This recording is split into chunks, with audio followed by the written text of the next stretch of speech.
rin po. Mga kapuso si Nilo, si Nema, si Tuping, si Milani, si Margie, si Armin. At ang kanilang mga kabiyak at ang aking mga kapatid. Gusto po kami nagpapasalamat. Maraming salamat po sa inyo.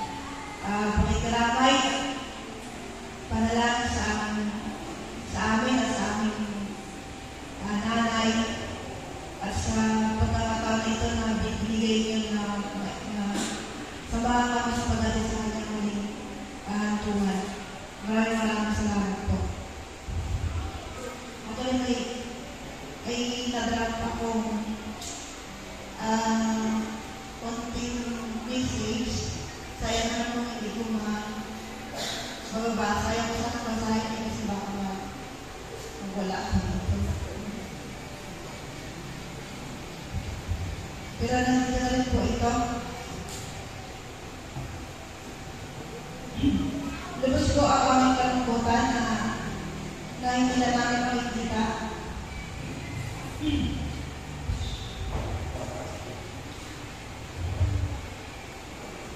Mga kausap at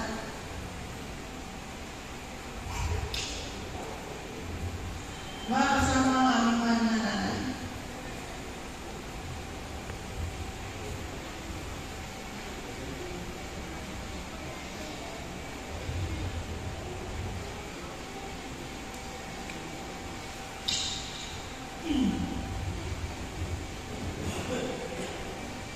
Mga panawalan ng oras na rin siya para hingin sa amin.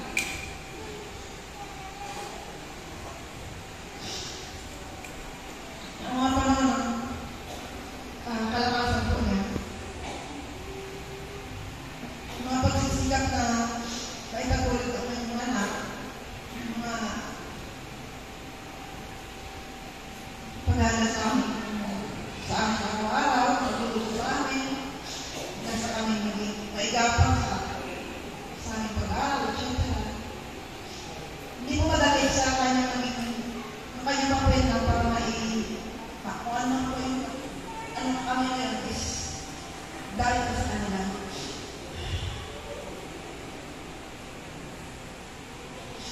Hindi ko siya isang perfectong nanay, pero sa kami kong magkakapatid siya ang magbagay sa nanay po. Labis ang lola din po sa kanyang mga po. Namiss po namin si nanay, ang pasensya niya, pasensya mo nanay, ang iyong mga kwento, mga ngiti, tawa, mukha, pumamahal na ibigay sa akin.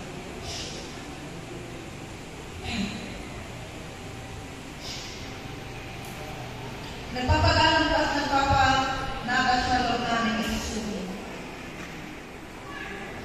Kahit paano, ngayon ay nasa maayos ng kalagayan, tapos na yung mga pag-iilan mo sa katandaan ko na yun, sa katawan. Tulad ng sakit, makakasama na si tatay, sila lola kasi sila lola, mga kapatid mo dyan sa kabilang buhay.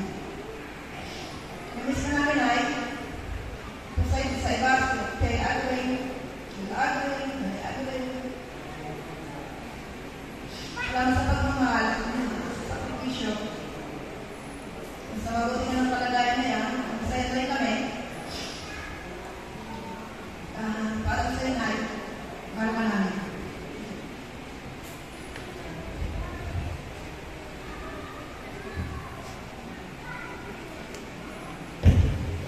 Maraming salamat, Ate. Sana may isa ka gusto magsalita kahit isa o wala okay na.